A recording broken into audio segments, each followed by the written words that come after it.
Hello students, welcome back to my channel Harshida Education. So let's continue with chapter 14 water. So this is from class 6th science NCERT syllabus. So let's start with 14.4 back to the oceans. Back to the oceans का मतलब होता है महासागरों की ओर लौटना. What happens to the water that rain and snow bring to different regions of earth? तो अब हम इसमें ये देखेंगे कि उस पानी का क्या होता है जो बारिश और बर्फ़ पृथ्वी के अलग अलग हिस्सों में लाते हैं. Almost all land surfaces are above the level of oceans. Most of the water that falls on the land as rain and snow sooner or later goes back to the oceans. This happens in many ways.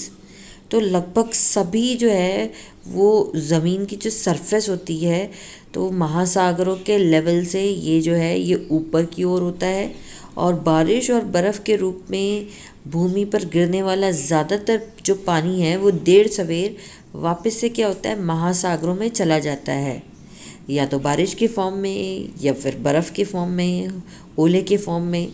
तो ऐसा कई तरह से होता है. ठीक है. Snow in the mountains melts into water. This water flows down the mountains in the form of streams and rivers, which you can see in figure 14.8. Some of the water that falls on the land as rain also flows in the form of rivers and streams. Most of the rivers cover long distances on land and ultimately fall into a sea or an ocean. However, water of some rivers flow into lakes. तो पहाड़ों में जो बर्फ़ है वो पिघल कर क्या होता है पानी में बदल जाता है और ये जो पानी है ये पहाड़ों से बहता हुआ नदियों में आता है, नदियों के रूप में बहता हुआ. ये फिगर 14.8 में आप देख सकते हैं. यहाँ पर ये देखिए इस तरह से बहता हुआ कुछ पानी जो है वो बारिश के रूप में ज़मीन पे गिरता है और वो नदियों और नालों के रूप में भी बहता है. तो ज़्यादातर जो नदियाँ हैं वो हमारी धरती पे बहुत ज़्यादा लंबी दूरी तय करती हैं और फाइनली क्या होता है ये जाके समुद्र और महासागर में जाके मिल जाती है.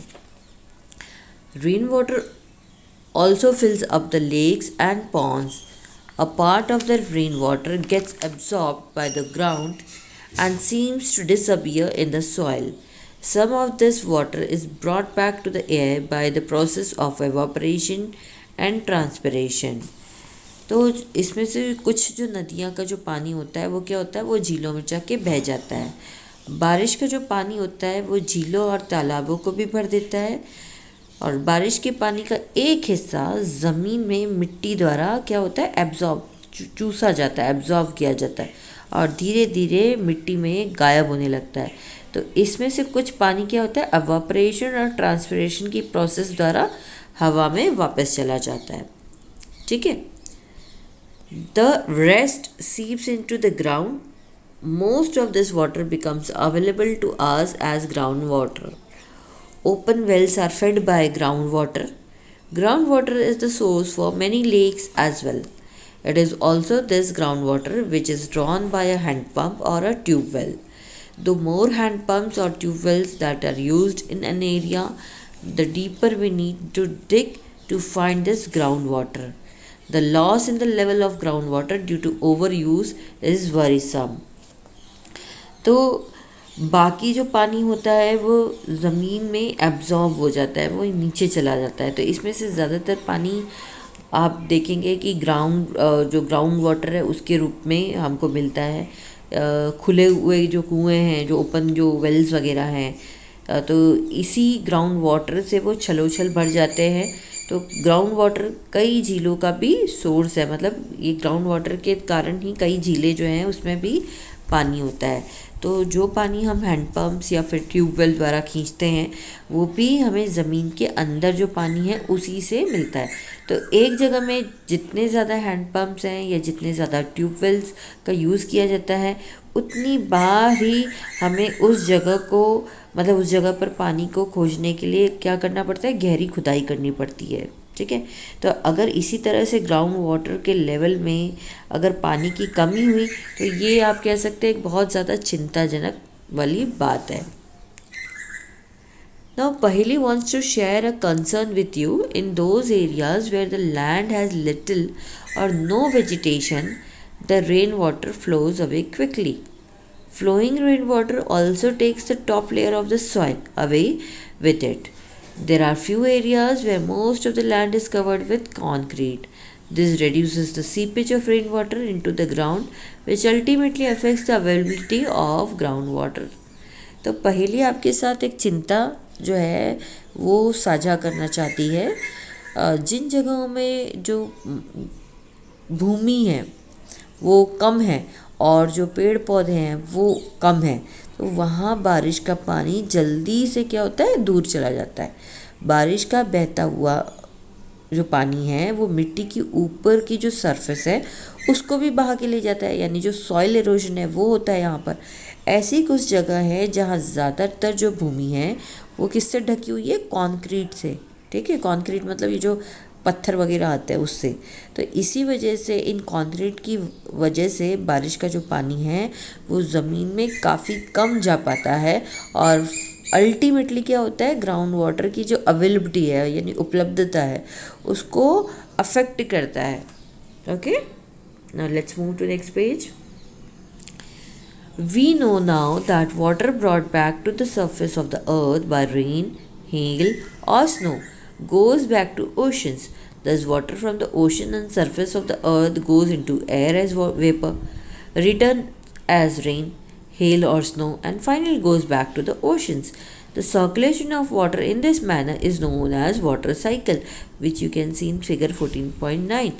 This circulation of water between ocean and land is continuous process. This maintains the supply of water on land. तो अब हम जानते हैं कि बारिश द्वारा जो है वो जल को पृथ्वी की सतह पर वापस लाया जाता है। ठीक है, ओले आप कह सकते हो, जो ओले हैं ये बारिश है, तो ये जब होते हैं तो ये महासागरों में ये पानी आता है। इस तरह समुद्र और पृथ्वी की सतह से पानी जो है वो वेपर के रूप में हवा में वापस जाता है। ठीक है, तो और बारिश और ओले और बर्फ़ के रूप में वापस से महासागरों में चला आता है। तो इस तरह से जो पानी के सर्कुलेशन को हम कहते हैं वाटर साइकिल, इसके वाटर साइकिल के रूप में हम जानते हैं। जैसा कि आप फिगर 14.9 में यहाँ पे आप देख सकते हैं, आपको यहाँ पे क्लियरली दिखेगा कि ये देखिए जैसे सी वगैरह है, रिवर्स हो गई या लेक्स हो गए, तो इसमें से पानी क्या हो रहा है, एवापरेट हो रहा है। ठीक है, एवापरेट होके ये पानी कहाँ जा रहा है, ऊपर जा रहा है। फिर ऊपर जो कंडेंसेशन की प्रोसेस होती है, कंडेंसेशन जब होता है तो पानी की जो बूंदें हैं वो भारी हो जा रही है, वापस से वो ज़मीन पे गिर रही हैं बारिश के फॉर्म में, या फिर आप कह सकते हैं बर्फ़ हो जा रही है, ओले गिर रहे हैं, तो वापस वो कहाँ पे आया, वो आ गया ज़मीन पे। अब ज़मीन से वो अंडरग्राउंड पानी जाता है। ठीक है, अब वही जो चीज़ है ज़मीन से है, अंडरग्राउंड वाटर या तो कुएं में जाता है या समुद्र में जा रहा है या वेल्स में जा रहा है, इस तरह से अलग अलग जगहों पे जा रहा है, फिर से वो एवापोरेट हो रहा है। ठीक है, तो ये एक कंटिन्यूस प्रोसेस है, तो इसको हम बोलते हैं water cycle. Okay, now let's move to next topic 14.5। What if it rains heavily, क्या होगा अगर जो बारिश है वो बहुत ज़्यादा भारी होगी। The time duration and the amount of rainfall varies from place to place. In some parts of the world, it rains throughout the year, while there are places where it rains only for a few years. तो हर जगह पर बारिश जो है वो अलग अलग समय पे अलग अलग ड्यूरेशन तक और कम या ज़्यादा होती है। तो दुनिया के कुछ हिस्सों में साल भर भी बारिश होती है, जबकि कुछ जगहों पर कुछ दिनों के लिए ही बारिश होती है ना। In our country, most of the rainfall occurs during the monsoon season. The rains bring relief, especially after not summer days. The sowing of many crops depends on the arrival of monsoon. तो हमारे देश में ज़्यादातर जो बारिश है वो monsoon के सीज़न यानी मानसून के मौसम में होती है। बारिश विशेष रूप से जो है वो गर्मियों के बाद एक राहत सी लाती है। कई फसलों की जो बुवाई होती है ये मानसून के आगमन पर मतलब जो क्रॉप्स का ग्रो करना है, सीड्स को लगाना है, ये सब मानसून के ऊपर डिपेंड करता है, ठीक है। However excess of rainfall may lead to many problems which you can see in 14.10। तो हालांकि अगर ज़्यादा बारिश हो जाए किसी जगह पर तो वहाँ पर बहुत सारी समस्याएं भी हो सकती हैं, ठीक है, बहुत सारी प्रॉब्लम्स भी हो सकती हैं, जो कि आप यहाँ पे देख सकते हो 14.10 फिगर में आपको दिखाया है कि किस तरह से एकदम पानी भर गया है, फ्लड आ गया है, लोगों को इस तरह से चल के जाना पड़ रहा है, गाड़ियाँ अटक गई हैं, ठीक है। तो ये सारी चीज़ें होती हैं। Heavy rains may lead to rise in the level of water in rivers, lakes and ponds. The water may then spread over large areas causing floods. The crop fields, forests, villages and cities may get submerged by water, which you can see in 14.11. In our country, floods cause extensive damage to crops, domestic animals, property and human life. तो भारी बारिश होने के कारण नदियों, झीलों और तालाबों में पानी का जो स्तर है यानी जो लेवल है वो क्या हो जाता है, बढ़ सा जाता है। ऐसे में पानी जो है वो बड़ी बड़ी जगहों पर बाढ़ के रूप में फैल सकता है। फसलों के खेत, जंगल, गांव और शहर, ये सभी की सभी चीज़ें क्या है, पानी में डूब सकती हैं, ठीक है। जो आप यहाँ पर 14.11 फिगर में देख सकते हैं। मैं आपको एक बार दिखा देती हूँ 14.11 फिगर, वेट अ मिनट, ये देखिए। तो ये इस तरह से ये डूब जाते हैं, देखिए पूरा गांव जैसे पानी में एकदम से डूब गया है। तो हमारे देश में बाढ़ से फसलों, घरेलू पशुओं और जो प्रॉपर्टी है और इसके अलावा जो ह्यूमन लाइफ है उसको काफ़ी बड़ी मात्रा में नुकसान पहुंचता है, ठीक है। Now, during floods, the animals living in the water also get carried away with the waters. They often get trapped on land areas and die when flood water recedes. Rain also affect the animal living in the soil. तो बाढ़ के दौरान पानी में रहने वाले जो जानवर हैं वो भी क्या होते हैं, पानी के साथ ही बह जाते हैं। तो वे अक्सर जो वो क्या होता है कि जो ज़मीन वाली जो जगह होती है वहाँ जाके वो फंस जाते हैं वो एनिमल। तो जो बाढ़ का जो पानी है वो कम होने पर ये जो एनिमल्स जो पानी में रहते हैं वो मर भी जाते हैं। तो मिट्टी में रहने वाले जानवरों पर भी बारिश का इसी तरह से काफ़ी असर पड़ता है। Let's see the next topic 14.6। What happens if it does not rain for a long period. क्या होगा अगर बहुत लंबे समय तक बारिश नहीं होगी। Now, can you imagine what would happen if it does not rain in a region for a year or more? The soil continues to lose water by evaporation and transpiration. तो क्या आप सोच सकते हैं कि अगर किसी जगह में 1 साल या उससे ज़्यादा समय तक बारिश नहीं हुई तो क्या होगा, मिट्टी में evaporation और transpiration की जो है वो कमी एक बन सी जाएगी। Since it is not being brought back by rain, the soil becomes dry. The level of water in ponds and wells of the regions goes down, and some of them may even dry up. The groundwater may also become scarce. This may lead to drought.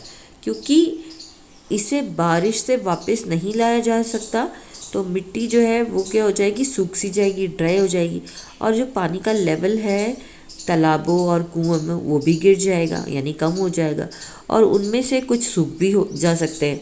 ज़मीन के अंदर का जो पानी है उसमें भी कमी आ जाती है और इससे ड्रॉट होने की संभावना है, जिसे हम सूखा कहते हैं यानी पानी नहीं रहता।